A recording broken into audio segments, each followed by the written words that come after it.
భారతీయ జనతా పార్టీకి ఈ సిరిసిల్ల మున్సిపాలిటీని అప్పచెప్తే ఈ సిరిసిల్ల మున్సిపాలిటీ అభివృద్ధి చెందో మేము చేర్చిపడతాం. కేంద్రం నుంచి నిధులు తీసుకెళ్తాం. బీఆర్ఎస్ పార్టీకి ఓటేస్తే బీఆర్ఎస్ పార్టీ పరిస్థితి నాకు గడక వాళ్ళు ఇక్కడ లేరు, అక్కడ లేరు, వాళ్ళకి ఒక్క ఎంపీ లేరు, ఒక్క ఎంపీ గెలవాలి, ఒక్క ఎంపీ గెలవాలి బీఆర్ఎస్. ఇలా కేసీఆర్ కొడుకు అంటున్నాడ బీజేపీకి ఏముంది, నీకేముంది, నీ అయ్యకేముంది చెప్పరాదు. నీ అయ్య ఫాబోలు ఎవరు, నువ్వు తిరిగినా ఎవరు అడుచుకుంటలేదు. నేను ఒక్క ఎంపీ గెలవలేను, ఎమ్మెల్సీకి క్యాండిడేట్ దొరకలే. ఎమ్మెల్సీలో మనం గెలిచాం, ఒక 2 గెలిచాం ఎమ్మెల్సీ. బీఆర్ఎస్ లో క్యాండిడేట్ దొరకలే. బీఆర్ఎస్ లో ఒక్క ఎంపీ లేడు. 100 సీట్లు గెలుస్తామన్న కేసీఆర్ కొడుకు ఇలా ఏమైంది నీ పరిస్థితి? నీ ఎమ్మెల్యేలు నీ పార్టీలో ఉంటారా ఉండరా అని గ్యారెంటీ లేని పరిస్థితి. అసలు నీ పార్టీ ఉంటారా ఉండరా అని గ్యారెంటీ లేని పరిస్థితి. చెల్లి ఒకరికి పోతున్నది, అల్లుడు ఒకరికి పోతున్నాడు, కొడుకు ఒకరికి పోతున్నాడు. ఆ ముస్తానే పెద్దనే ఇక వశపడక రోజు 4 పెగ్గులు చంపుకుంటా ఫామ్ పట్టుకున్నాడు. నెలకు ఒక్కసారి బయటికి వెళ్తాడు. నేను ఉన్నా అని చెప్పుకోవడానికి యశోద హాస్పిటల్ పోతాడు. కేసీఆర్ ఉన్నాడంటే యశోదాస్పత్రిని చూడాలి.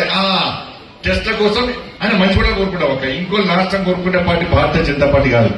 కేసీఆర్ సారు నిండు 100 ఏళ్లు ఆయుర ఆరోగ్యాలతో ఇంకా ఎక్కువ అష్ట ఐశ్వర్యాలతో బతకాలని కోరుకుంటాను నేను. బిడ్డ ఇప్పుడు రా మున్సిపల్ ఎలక్షన్ సంగతి చెప్తాను బిడ్డ. హైదరాబాద్ జిహెచ్ఎంసీ ఎన్నికల్లో మేయర్ కొట్టేది మేమే, కరీంనగర్ కార్పొరేషన్ లో మేయర్ కొట్టేది మేమే, ఈ సిరిసిల్ల మున్సిపల్ లో చైర్మన్ కొట్టేది మేమే, భీమవరం మున్సిపల్ లో చైర్మన్ కొట్టేది మేమే.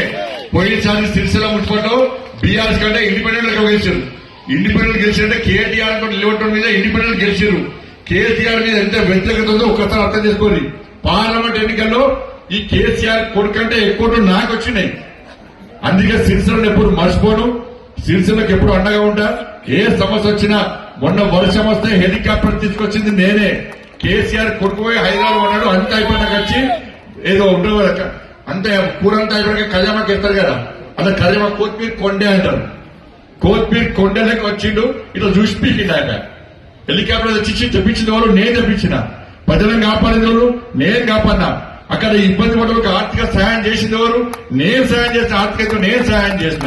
నువ్వు రూపాయి ఇచ్చినావా? లేకపోయినా హెలికాప్టర్ పట్టుకొచ్చినావా? కలెక్టర్ కి ఫోన్ చేస్తావా? ఎస్పీకి ఫోన్ చేస్తావా?